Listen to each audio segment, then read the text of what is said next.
Press on নেলসের এই কিটটা ready করতে করতে তোমাদের সাথে কিছু কথা শেয়ার করি, তোমাদেরই কিছু প্রশ্নের আজকে উত্তর দেব এই ভিডিওতে। প্লিজ ভিডিওটা কন্টিনিউ দেখো, স্কিপ করো না, এটা আমার অনুরোধ।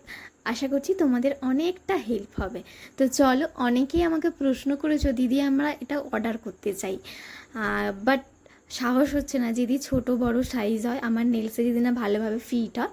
তো তাদের জন্যই বলা এই ভিডিওতে, তোমরা যখন আমাকে অর্ডার দেবে প্রেস অন নেলসেস, তোমাদের কাস্টমাইজেশন বা তোমাদের ডিজাইনগুলো আমার সাথে শেয়ার করবে, সেই মতো যেমন আমি তোমাদের ডিজাইন রেডি করব, সাথে কিন্তু তোমাদের নেলসে যাতে ফিট হয়, তো সেই রকম তোমাদের নেলসের সাইজের মাপ নিয়েই কিন্তু আমি এটা রেডি করব। তো তোমরাও কিন্তু কোনো সংকোচ না করে, কোনো ডাউট মনের মধ্যে না রেখে এটা কিন্তু অর্ডার করতে পারো। তোমাদেরও কালেকশানের মধ্যে এইরকম সুন্দর একটা প্রেস অন নেলসের কালেকশান কিন্তু রাখতেই পারো। পুজোর আগে ঝটপট স্ক্রিনে দেওয়া নাম্বারে তোমরা কিন্তু অর্ডার করে নিতে পারো। গল্প